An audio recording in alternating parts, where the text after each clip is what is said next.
속보입니다. 북한 최정예 특수부대원이 가족에게도 알리지 못한 채 어느 날 갑자기 사라졌습니다. 러시아 전쟁터에서 힘들다야라는 한마디를 남긴 채 20대 청년들이 낯선 땅에 참호해서 총을 들고 있습니다. 김정은과 푸틴이 평양에서 나눈 악수 하나가 수천 명의 청춘을 삼켜버린 이 거래. 과연 그 내맥은 무엇일까요? 지금부터 그 이야기를 들려드리겠습니다. 이 영상이 도움이 되셨다면 구독과 좋아요 부탁드립니다. 여러분의 관심이 더 많은 탈북민들의 진실된 이야기를 전할 수 있는 힘이 됩니다. 제가 그 뉴스를 처음 봤을 때 텔레비전 화면 속에 평양이 나오고 있었습니다. 2024년 6월 19날이었습니다. 한국 뉴스 앵커가 차분한 목소리로 전하고 있었죠. 러시아 대통령 푸틴이 평양에 도착했다고요. 김정은 국무위원장과 정상회담을 한다고요. 저는 그 순간 리모컨을 내려놓았습니다. 화면 속에 펼쳐지는 평양 거리. 김일성 광장, 개선문, 인민군 의장대가 도열한 모습. 그 거리를 저도 걸었습니다. 바로 저도 저 군복을 입었던 사람입니다. 여러분도 아시다시피 평양에서 외국 정상이 오면 온 나라가 들썩입니다. 주민들은 꽃술을 들고 나가 흔들어야 하고 군인들은 몇 주 전부터 열병 연습을 합니다. 저도 그랬습니다. 2000년대 초반 폭풍군단에 배치되어 복무하던 시절이었습니다. 폭풍군단이라고 북한에서 가장 정예라고 부르는 제11군단 특수부대입니다. 우리나라로 치면 특전사 같은 곳이라고 보시면 됩니다. 저는 그곳에서 하사관으로 복무했습니다. 그때는 그게 자랑이었습니다. 폭풍군단 소속이라는 게 얼마나 대단한 일인가 싶었죠. 화면 속에서 김정은이 푸틴을 맞이하고 있었습니다. 악수를 하고 나란히 걸으며 웃고 있었습니다. 평양 시내에는 러시아 국기와 북한 인공기가 나란히 걸려 있었고요. 저는 그걸 보면서 가슴 한편이 먹먹해졌습니다. 저 두 사람이 웃으며 나누는 악수가 단순한 외교 행사가 아니라는 걸 직감적으로 알 수 있었습니다. 지금 돌이켜보면 그 순간이 바로 시작이었습니다. 제가 복무했던 그 부대, 제 전우들이 있던 그 부대의 운명이 결정되던 순간이었습니다. 저는 함경북도 청진 출신입니다. 청진이라고 하면 어르신들도 아실 겁니다. 북한 동북쪽 끝에 있는 항구 도시입니다. 러시아 블라디보스토크까지 그리 멀지 않은 곳이죠. 어릴 때부터 항구에서 러시아 배가 드나드는 걸 보며 자랐습니다. 청천강 줄기를 따라 걷다 보면 바다가 보이고 그 바다 건너편이 러시아라고 어머니가 말씀해 주셨습니다. 그때는 그냥 그런가 보다 했습니다. 러시아가 뭔지도 몰랐으니까요. 폭풍군단에 입대한 건 22살 때였습니다. 어머니는 우셨습니다. 아버지는 아들이 정예부대에 간다며 자랑스러워 하셨죠. 그 시절 북한에서 군인은 그냥 군인이 아니었습니다. 당과 수령을 위해 목숨을 바치는 존재. 그게 우리에게 주입된 가르침이었습니다. 저도 그렇게 믿었습니다. 입대 첫날 구호를 외치며 행군할 때 가슴이 벅찼던 기억이 아직도 납니다. 그 벅찬 마음이 얼마나 순진한 것이었는지는 한참 지나서야 알았습니다. 텔레비전 속에서 뉴스 앵커가 말했습니다. 이번 북러 정상회담에서 양국이 포괄적 전략 동반자 관계 조약을 체결했다고요? 군사협력을 강화하기로 했다고요? 앵커의 목소리는 평온했지만 저는 그 말이 무엇을 뜻하는지 알고 있었습니다. 군사협력, 그 단어 뒤에 무엇이 오는지 군인 출신인 저는 누구보다 잘 알고 있었습니다. 한국에 온 지 어느덧 6해가 됩니다. 처음에는 모든 게 낯설었습니다. 편의점이 밤새 불을 켜고 있다는 것도, 마트에 물건이 넘쳐난다는 것도요. 지금은 익숙해졌습니다만 뉴스에서 평양이 나올 때만큼은 아직도 가슴이 내려앉습니다. 화면 속 평양은 제가 알던 평양이고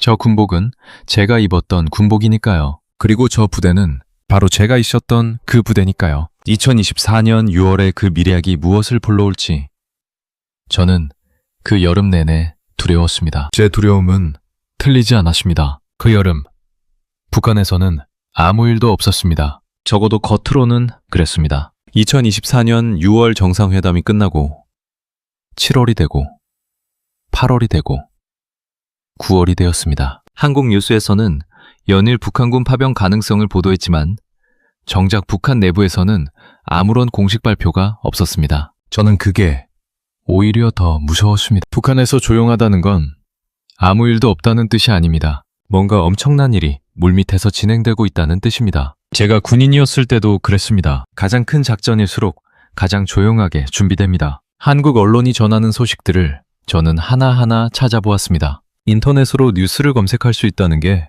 한국에 와서 처음에 가장 놀란 것 중 하나였습니다. 북한에서는 꿈도 못 꿀 일이었으니까요. 그렇게 검색하다 보니 보도들이 나오기 시작했습니다. 파병될 병력이 바로 폭풍군단, 제11군단이라는 것. 제가 복무했던 바로 그 부대라는 것. 화면을 보는 손이 떨렸습니다. 저는 그 부대를 압니다. 그 막사를, 그 훈련장을, 그 새벽 구호 소리를 압니다. 제가 가장 가슴 아프게 읽은 보도는 따로 있었습니다. 파병되는 병사들의 가족에게 북한 당국이 뭐라고 설명했는지 아십니까? 여러분, 들으면 기가 막힙니다. 훈련 갔다고 했답니다. 아들이, 남편이, 아버지가 전쟁터로 끌려가는데 가족들에게는 그냥 훈련 나갔다고 했다는 겁니다. 저는 그 기사를 읽다가 한참을 멍하니 앉아 있었습니다. 우리 어머니, 아버지 세대라면 아실 겁니다. 6.25 때 징집된 아들 소식을 기다리며 밤마다 울던 어머니들을. 그 어머니들이 지금 또 그 자리에 있습니다. 아들이 어디 갔는지도 모른 채. 북한 당국은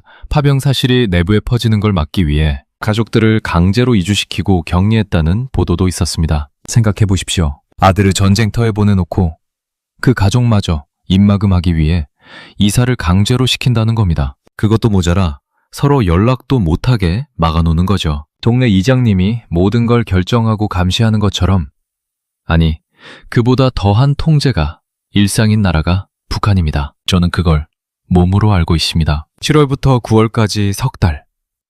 저는 그 석 달이 어떻게 흘러갔을지 상상이 됩니다. 폭풍군단 병사들은 무언가 이상하다는 걸 느꼈을 겁니다. 평소와 다른 훈련, 평소와 다른 장비 지급, 평소와 다른 긴장감. 하지만 묻지 못합니다. 북한 군인은 묻는 법을 배우지 않습니다. 그냥 따릅니다. 저도 그랬습니다. 명령이 떨어지면 이유를 묻지 않고 따르는 것.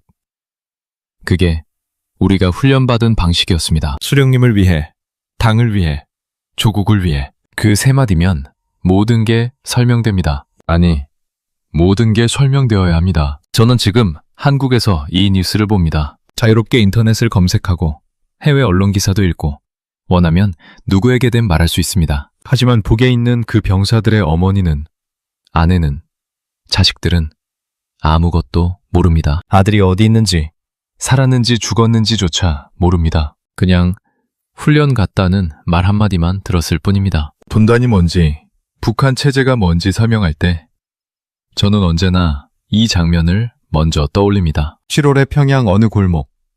아들 걱정에 잠 못 드는 어머니 한 분. 그 어머니는 아무것도 모릅니다. 10월이 되어야 세상이 알게 될 그 진실을 그 여름 내내 아무도 몰랐습니다. 10월이 되었습니다. 그리고 마침내 배가 떠났습니다. 2024년 10월 8일부터 14일 사이 러시아 태평양 함대 소속 상륙함 4척과 호위함 3척이 북한 청진, 함흥, 무스단 근처 항구에서 북한군 1,500여 명을 싣고 러시아 블라디보스토크로 향했습니다. 우리 국가정보원이 공식 발표한 내용입니다. 저는 그 뉴스를 들으며 눈을 감았습니다. 청진, 제가 태어나고 자란 그 도시, 그 항구에서 배가 떠났다는 겁니다. 어릴 때 어머니 손을 잡고 걷던 그 부두에서 러시아 배가 우리 아이들을 싣고 떠났다는 겁니다. 청진 항구는 제게 그냥 항구가 아닙니다. 아버지가 생선을 팔던 곳이고 어머니가 가끔 미역을 사러 가시던 곳이고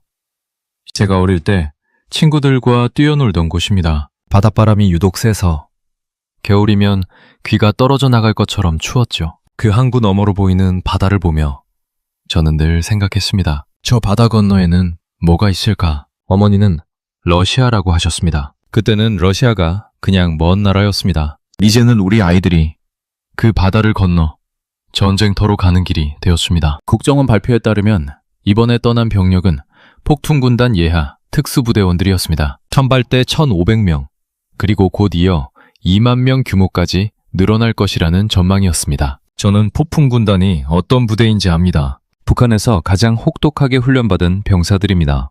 영하 30도의 백두산 자락에서 훈련하고 먹지 못하고 걸어도 쓰러지지 않도록 단련된 젊은이들입니다. 20, 25, 기껏해야 30 안팎의 청년들입니다. 유금 1호 때 총 들고 나간 우리 할아버지 세대처럼 이 아이들도 이유를 모른 채 배에 올랐을 겁니다. 배 위에서 그 병사들은 무슨 생각을 했을까요? 저는 자꾸 그게 궁금합니다. 북한에서 바다를 건너는 경험 자체가 대부분의 병사들에게는 처음이었을 겁니다. 망망대해 위에서 흔들리는 배 안에 러시아 군복이 지급되고 있었다고 합니다. 자기 이름 대신 러시아식 번호가 붙은 군복을요, 신분을 숨기기 위해 러시아 군인으로 위장하는 겁니다. 북한 군인이 아니라 러시아 극동 지역 소수민족 출신 군인으로 둔갑시키는 거죠. 어르신들, 이게 어떤 느낌인지 아십니까? 이름도 빼앗기고 나라도 빼앗기고 그냥 총알바지로 보내지는 겁니다. 저도 군복무 시절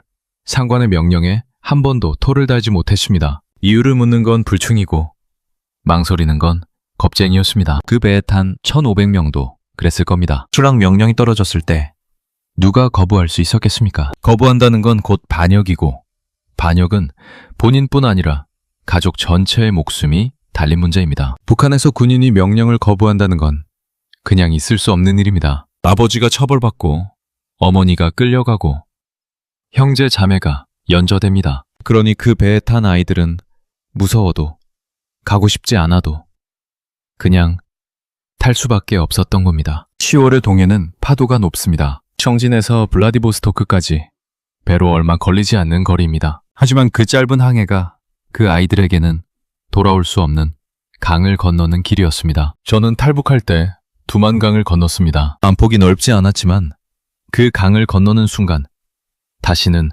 돌아갈 수 없다는 걸 알았습니다. 그 병사들도 그 배에서 느꼈을 겁니다. 뭔가 되돌릴 수 없는 것을 건너고 있다는 느낌을요. 청진 항구에서 배가 떠나던 그 10월의 밤, 부두 어딘가에서 누군가의 어머니가 방향도 모른 채 아들을 그리워하고 있었을 겁니다. 그 어머니는 아직도 모릅니다. 아들이 전쟁터로 갔다는 것을. 10월 18의 날 처음으로 영상이 공개되었습니다. 우크라이나군 산하 전략소통정보보안센터가 소셜미디어에 동영상 하나를 올렸습니다. 러시아 연해주 세르게옵스키 훈련장. 그곳에서 동양인 병사 수십 명이 줄을 서서 보급품을 받고 있는 장면이었습니다. 테이블에 수북이 쌓인 군용 장비를 하나씩 받아 더플백에 넣는 모습. 저는 그 영상을 보는 순간 숨이 막혔습니다. 화면 속 군인들의 체형, 움직임, 그리고 무엇보다 소리. 영상 속에서 간부로 보이는 남자의 목소리가 또렷하게 들렸습니다. 넘어가지 말거라.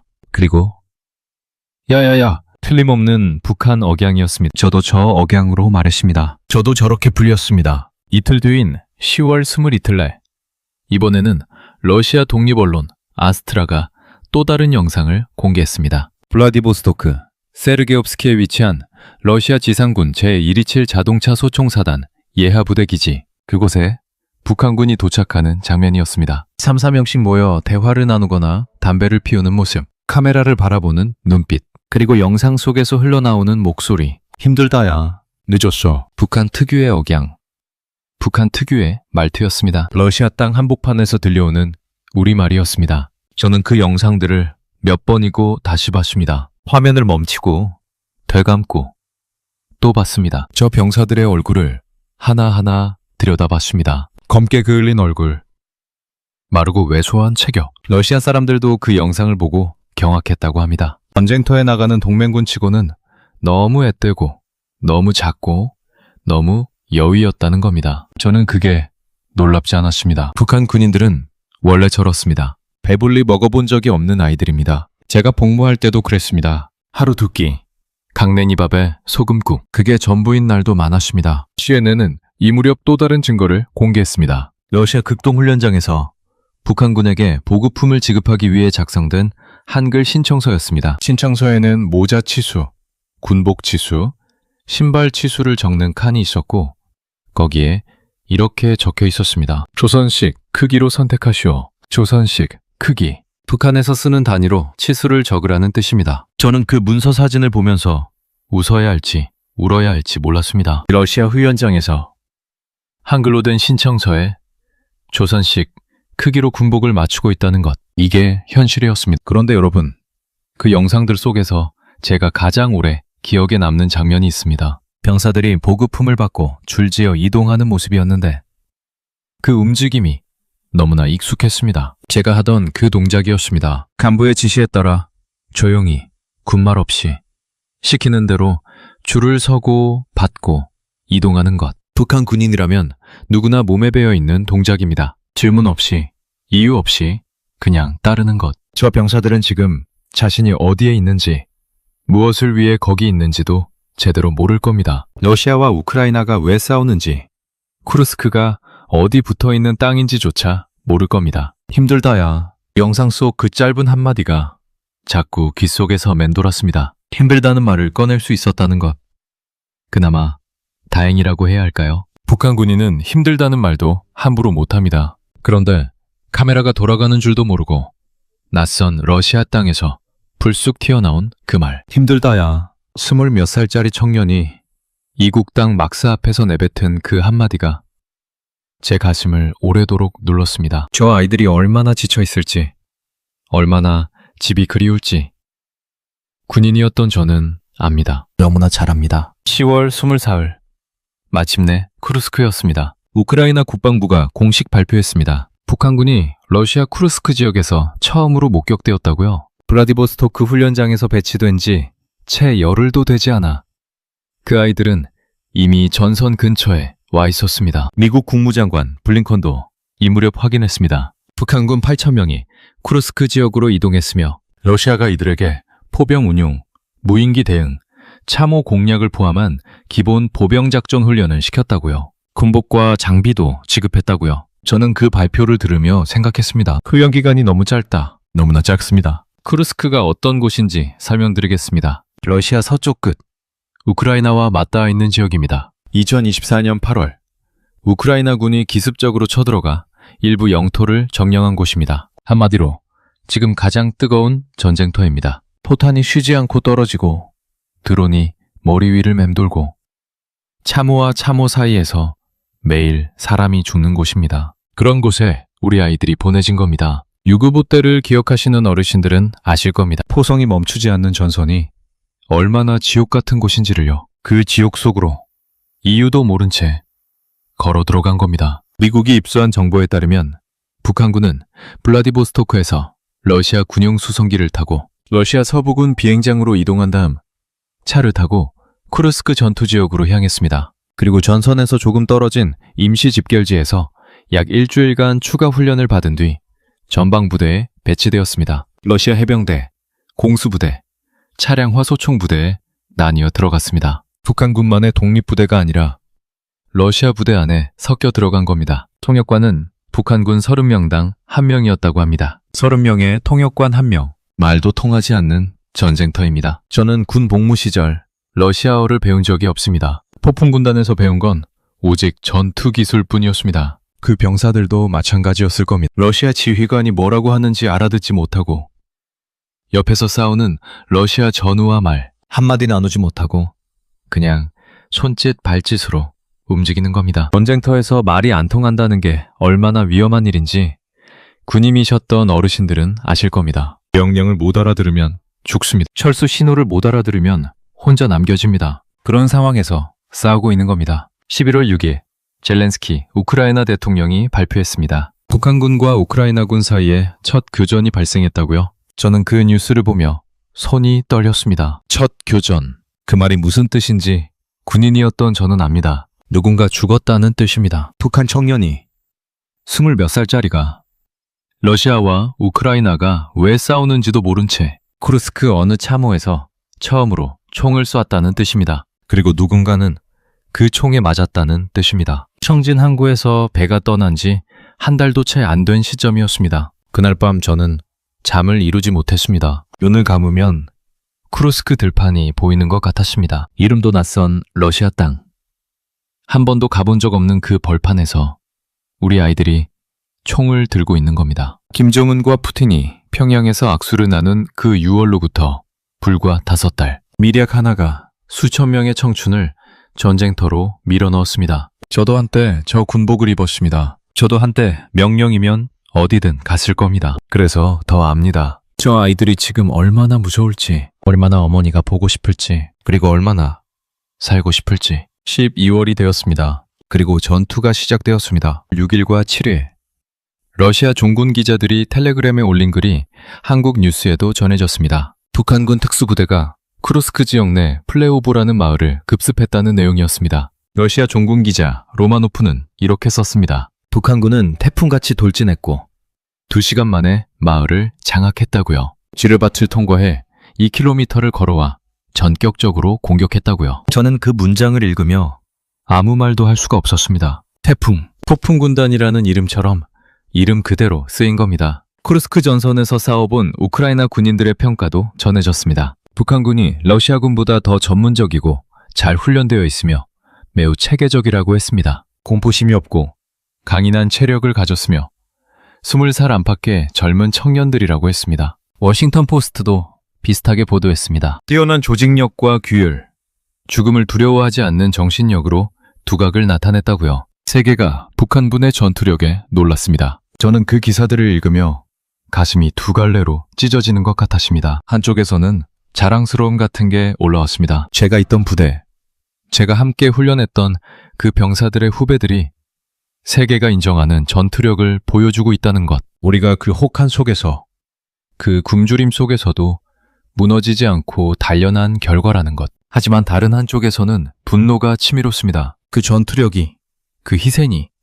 도대체 무엇을 위한 것이냐는 겁니다. 러시아와 우크라이나가 왜 싸우는지도 모르는 20살짜리 청년이 지뢰밭을 통과해 2km를 걸어서 남의 나라 마을을 점령하기 위해 죽어가고 있다는 겁니다. 폭풍군단이라는 이름이 이렇게 쓰일 줄은 몰랐습니다. 북한군이 포로를 잡지 않았다는 보도도 있었습니다. 2시간의 전투에서 우크라이나군 200~300명이 전사했다고 했습니다. 저는 그 숫자가 자꾸 마음에 걸렸습니다. 포로를 잡지 않는다는 건 북한군의 훈련 방식과 무관하지 않습니다. 제가 복무할 때 우리는 그렇게 배웠습니다. 적은 제거하는 것이지 살려두는 것이 아니라고요. 그 가르침을 그대로 실행한 겁니다. 하지만 그 전투에서 북한군 사상자도 나왔습니다. 지뢰를 밟은 병사도 있었을 것이고 총에 맞은 병사도 있었을 겁니다. 그들에게는 전사증 한 장이 돌아갈 겁니다. 청진에서, 함흥에서, 무수단에서 온 그 청년들에게 이 무렵 또 하나의 뉴스가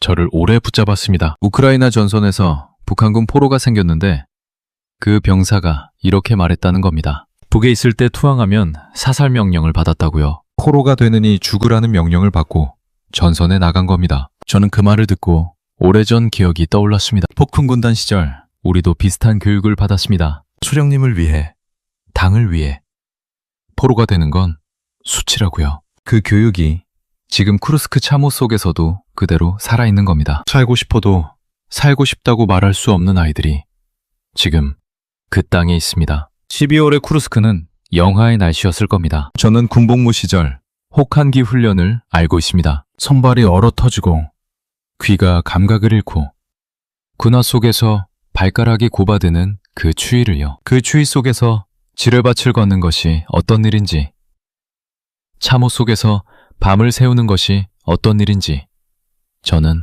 압니다. 태풍같이 돌진했다는 그 병사들이 얼마나 무서웠을지, 얼마나 떨렸을지. 세상은 전투력만 보지만 저는 그 안에 있는 사람이 보입니다. 20살짜리 청년이 보입니다. 어머니가 보고 싶어서 눈물을 삼켰을 그 청년이요. 2025년 새해가 밝았습니다. 쿠르스크에서는 전투가 멈추지 않았습니다. 1월 들어 뉴스가 쏟아졌습니다. 젤렌스키 우크라이나 대통령이 발표했습니다. 러시아에 파병된 북한군 사상자가 3,800명에 달한다고요? 3,800명. 저는 그 숫자를 듣는 순간 머릿속이 하얘졌습니다. 청진 항구에서 배가 떠난 게 10월이었습니다. 불과 석 달 만에 3,800명이 죽거나 다쳤습니다. 하루에 40여 명 꼴입니다. 매일 40명씩입니다. 어르신들, 6.25 때 하루에 얼마나 많은 사람이 죽었는지 기억하십니까? 그 전쟁이 지금 우리 아이들에게 다시 일어나고 있는 겁니다. 다만 이번에는 남의 나라 땅에서입니다. 그런데 그 무렵 러시아 관영 타스 통신이 영상 하나를 공개했습니다. 북한군이 쿠르스크 지역에서 전투훈련을 받는 장면이었습니다. 러시아 국방부가 공식적으로 처음 공개한 북한군 훈련 영상이었습니다. 소총 실탄 사격, 휴대용 대전차 로켓 발사 훈련. 그것까지는 그러려니 했습니다. 그런데 행군 장면에서 흘러나오는 노래를 듣는 순간 저는 텔레비전 앞에 그대로 굳어버렸습니다. 병사들이 부르는 노래가 들렸습니다. 위대하신 영도자 김정은, 사랑하자 김정은.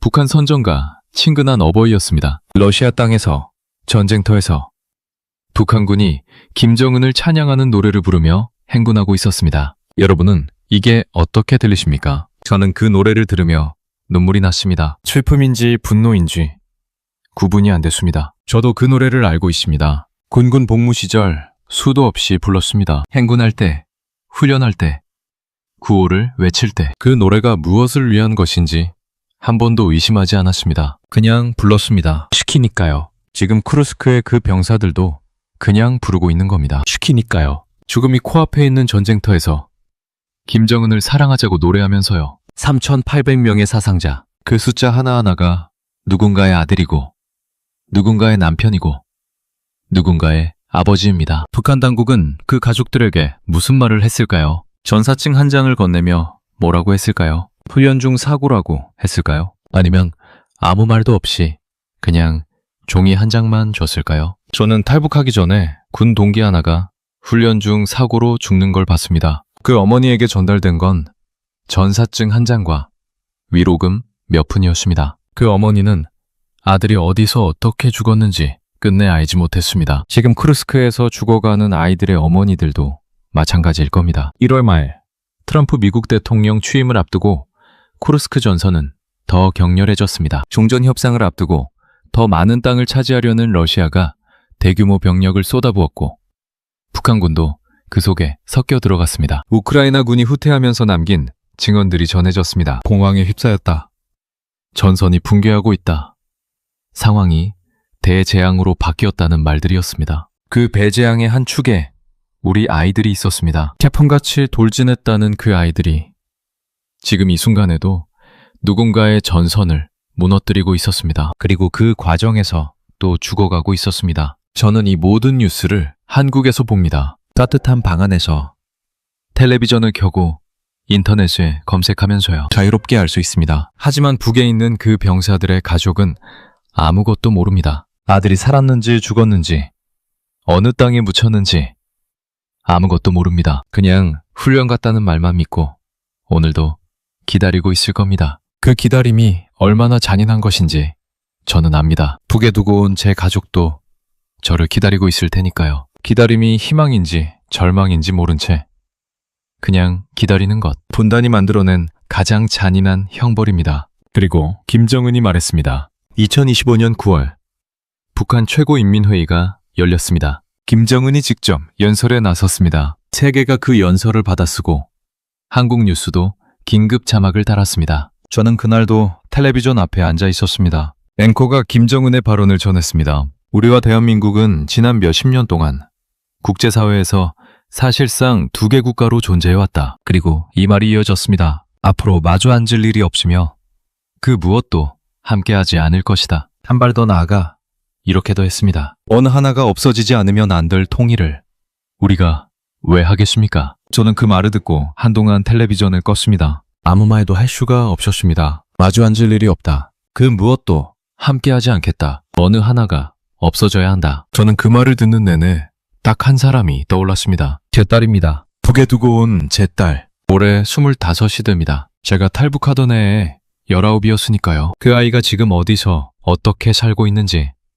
살아는 있는지 저는 모릅니다. 김정은 동지, 당신이 마주 앉을 일 없다고 선언한 그 한국에 그 아이의 아버지가 살고 있습니다. 6월의 평양 북러 정상회담부터 시작해서 저는 이 모든 걸 지켜봤습니다. 7월부터 9월까지 물밑에서 진행된 파병 준비를, 10월에 청진 항구에서 떠난 배를, 세르기옵스키 훈련장에서 힘들다야 라고 말하던 그 목소리를, 쿠르스크 플레오보에서 태풍같이 돌진했다는 그 전투를, 그리고 3,800명이라는 그 숫자를, 전쟁터에서 위대하신 영도자 김정은, 사랑하자 김정은을 부르며 행군하던 그 병사들을, 저는 이 모든 걸 따뜻한 방 안에서 자유로운 나라에서 지켜봤습니다. 그리고 지금 이 자리에서 여러분께 전하고 있습니다. 제가 폭풍군단에 있을 때 우리는 이런 말을 입에 달고 살았습니다. 수영님을 위해 한 목숨 바치는 것이 영광이라고요. 저도 그렇게 믿었습니다. 한때면요. 하지만 한국에 와서 알았습니다. 목숨은 바치는 것이 아닙니다. 살아야 하는 것입니다. 아버지로, 아들로, 남편으로, 이웃으로, 그냥 사람으로 살아야 하는 것입니다. 쿠르스크에서 죽어간 그 3,800명도 살고 싶었을 겁니다. 어머니 보고 싶었을 겁니다. 고향 밥 한 끼 먹고 싶었을 겁니다. 그 소박한 바람조차 김정은과 푸틴의 거래 앞에서는 아무 의미가 없었습니다. 여러분, 분단이 뭔지 아십니까? 뉴스에서 보는 군사 분계선이 분단이 아닙니다. 진짜 분단은 이겁니다. 아버지가 한국에서 딸이 살았으면 좋겠다고 기도하는데 그 딸이 아버지가 한국에 있다는 것조차 모르는 것. 아들이 쿠르스크 참호에서 죽어가는데 어머니는 훈련 잘 받고 있겠거니 하며 밥상을 차리는 것. 오늘도 누군가의 가족이 서로를 모른 채 서로를 그리워하며 분단이라는 벽 앞에서 늙어가고 있습니다. 6.25가 끝난 지 70년이 넘었지만 그 전쟁은 아직 끝나지 않았습니다. 형태만 바뀌었을 뿐입니다. 제 딸에게 이 말을 전하고 싶습니다. 언젠가 이 영상이, 이 목소리가 어떤 경로로든 네 귀에 닿기를 바라며 말합니다. 아버지는 한국에 잘 있다. 아버지는 매일 네 생각을 한다. 그리고 꼭 살아있어다오. 통일이 되는 날.